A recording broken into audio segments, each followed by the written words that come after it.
tariffs are here, so there's no avoiding it.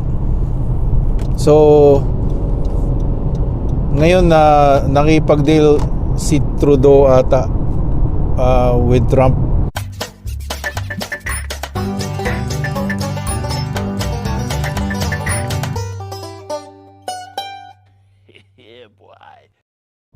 Na baka we'll meet them on the middle. So instead of 25%, nung una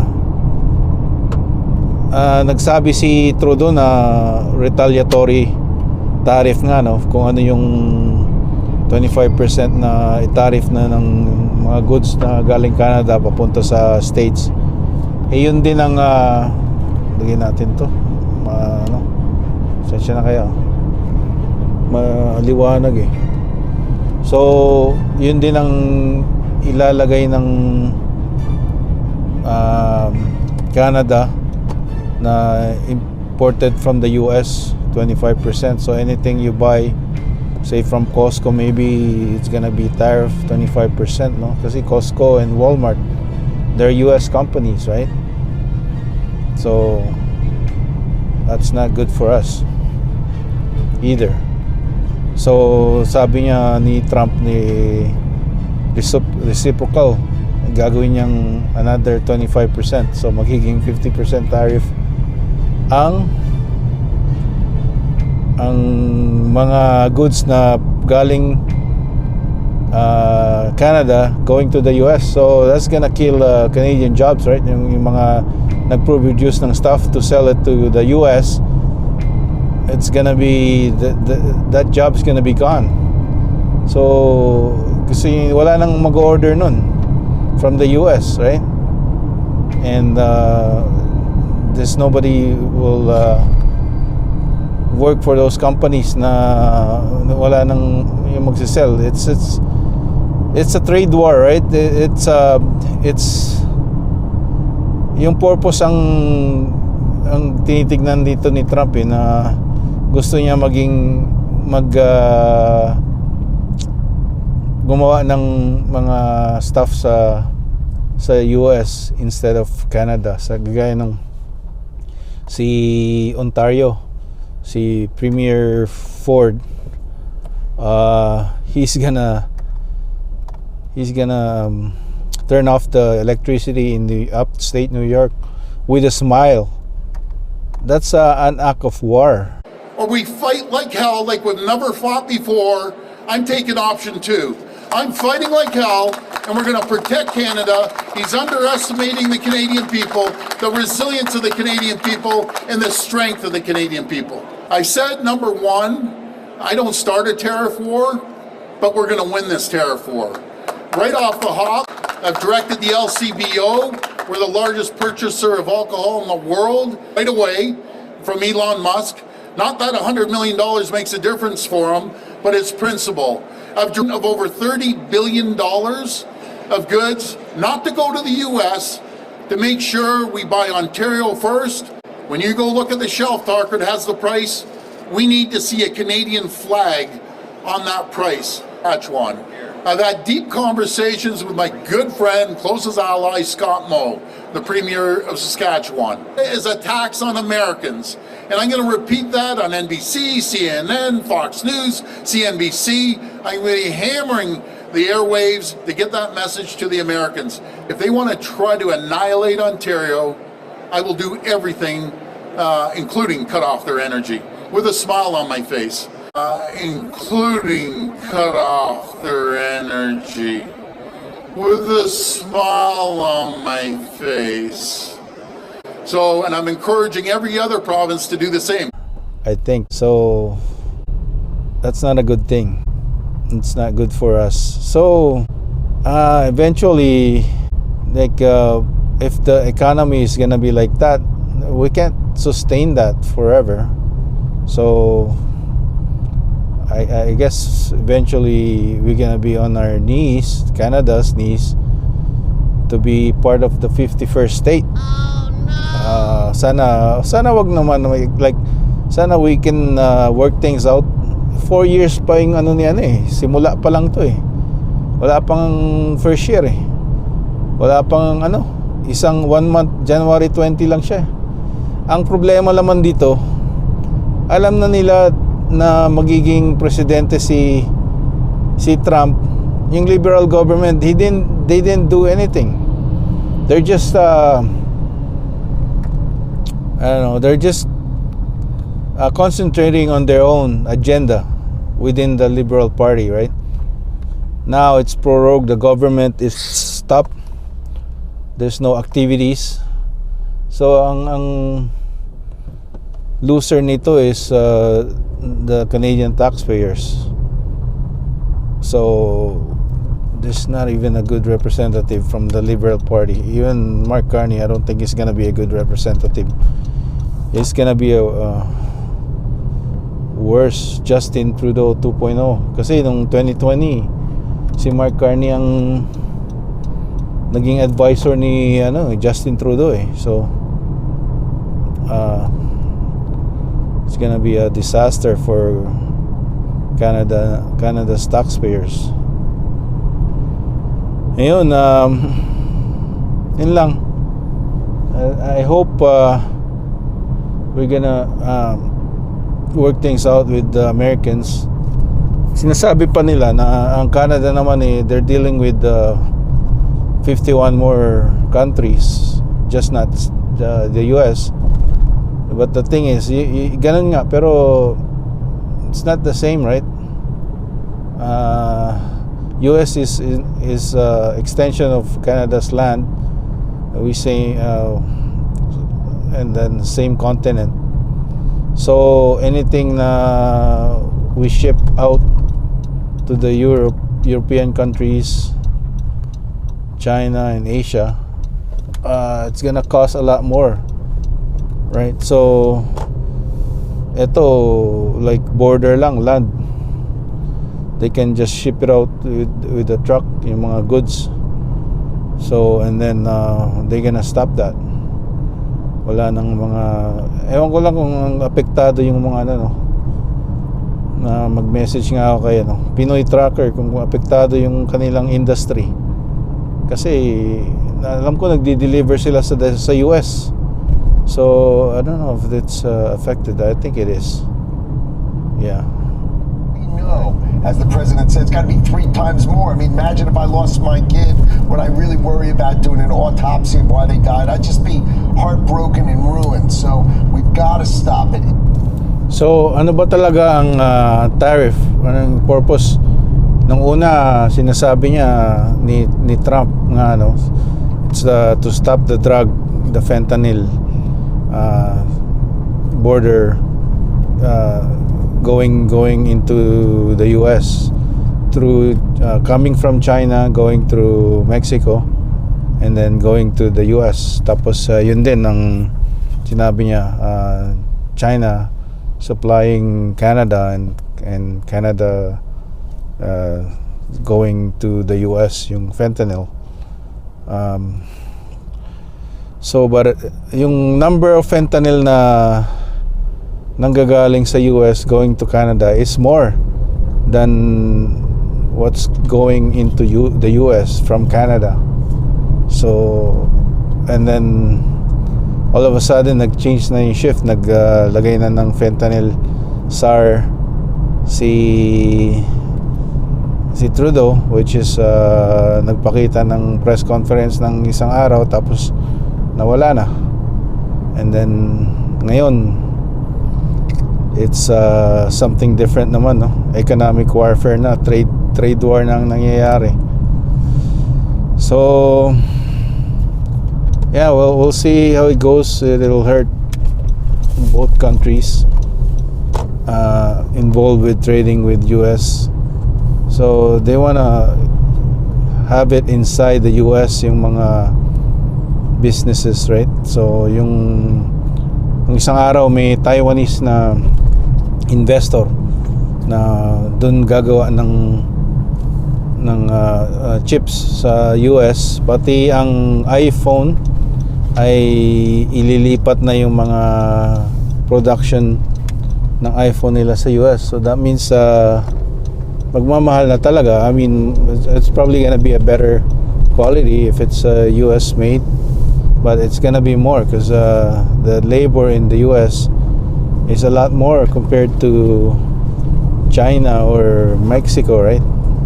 So lahat na magmamahal, right? So inflation, yan. So how do we fight inflation? We buy assets that pagka tumaas yung inflation, tataas din yung value ng asset mo, like real estate, right? So I think that's the best bet.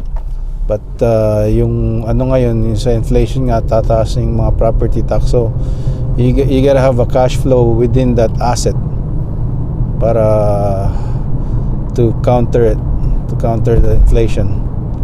So and by the time you sell it, you can or you can sometimes borrow your equity and then pay off your debt from your equity, or you can even put those equity to your RSP and then use that RSP refund to pay back your equity loan, right? So yun, that's how you can counter it. Isa yun sa mga ways. Yan o, merong Hopia Batangas Yema flavor. Masarap yung Yema, custard, tsaka ube flavor. Hindi ko masyado bet kasi parang lasang asukal lang eh. Pero ito masarap. Isang Yema talaga. Make love every time I feel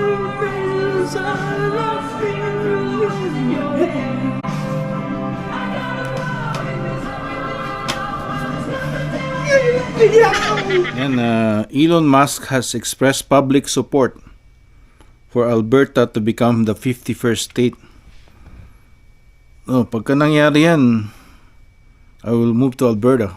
Oh yeah. Yan.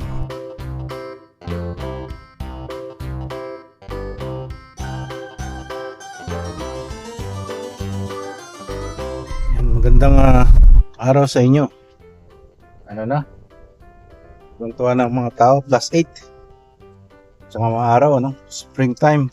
Siya nga pala sa March 9, mag-spring forward tayo, no?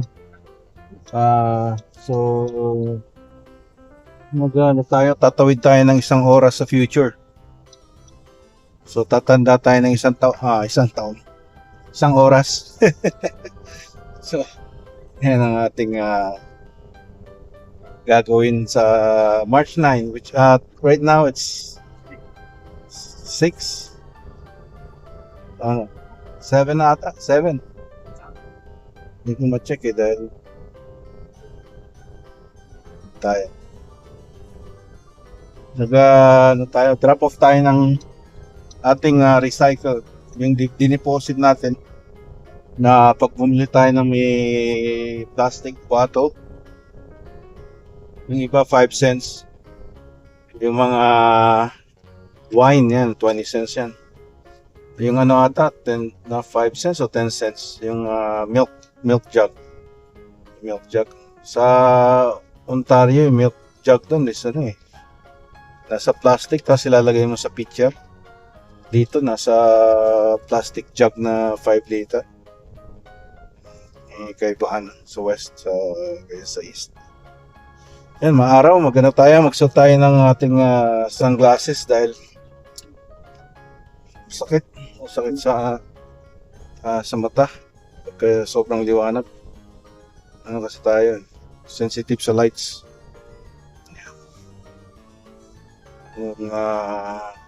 Matagal na naman yung nagpa-laser eye ako eh.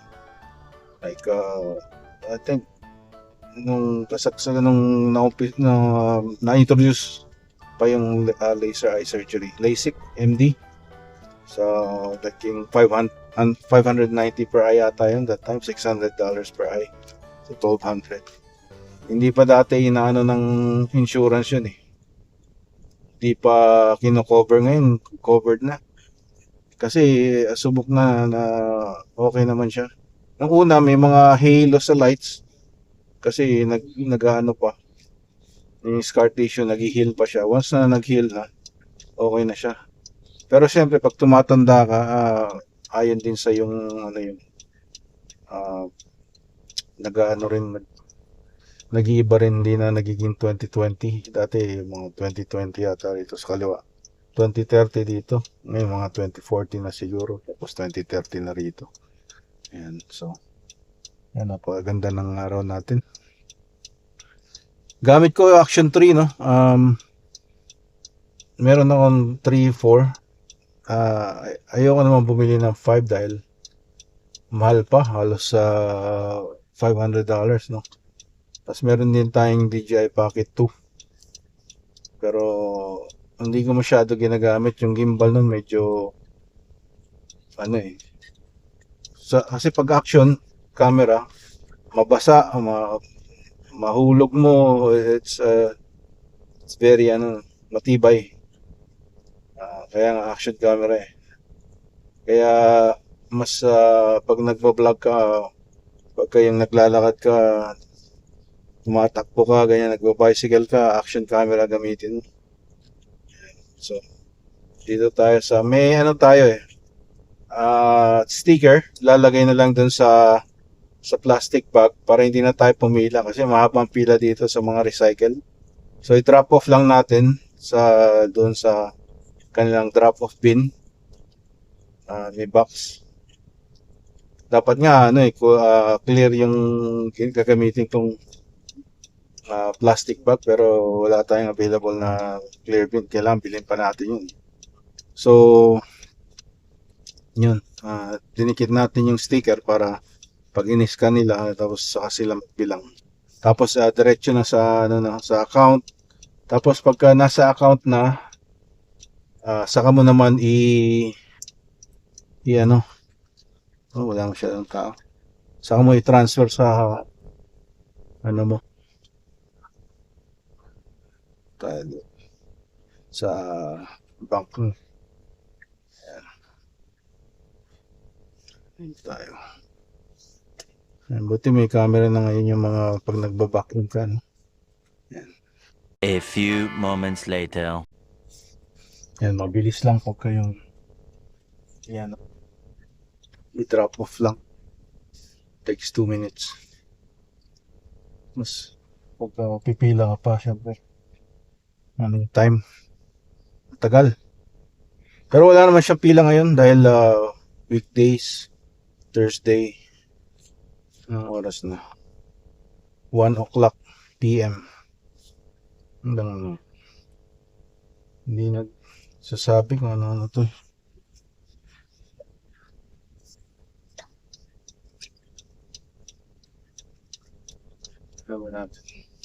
March 6, Thursday. Tariff is in effect. Pero yung sa Ontario ata is yung sa automakers. Kasi manufacturing ng yung Ontario It's paused till April 2nd. Pero sa mga anything imported goods galing sa Canada going to the US, matatarif yung business na bumili from the US, no? So he's doing that para ma-encourage niya na either pumunta yung business na nagbenta from the Canada, lumipat sa US. So I don't know, Alberta is trying to become a 51st state. So I don't think it's a bad idea for that province kasi Alberta's economy depends mostly sa sending ng oil to the US and outside of the US like China. So gawin na lang natin is interprovincial trade is open up kasi meron palang mga restriction din yan sa pagka nag-trade ang BC to Alberta to BC, parang ganyan. May mga taxes din ata, parang a little bit of tariff din. but they should open it up, make it tariff free between the province. So yan. Isa natin to masarap, malanghap yung hangin. Yan. So ayan, buhay dito sa North BC. It's my last week of going back, and then March 10th we're on strike, but we're just doing a strike like uniform ban. So I don't know how they're gonna. I don't think they care. Oh, I don't think it's gonna get an effect on them if we're gonna not wear a uniform. So how is that gonna be a strike? So gradual, they said. Pag wala pa raw yung company na ayaw pa raw makipag-usap, and then I think we're gonna do a full strike. So it's over a year na wala pa kaming collective bargaining agreement. So this, and then they're all pressuring us if we work, right? So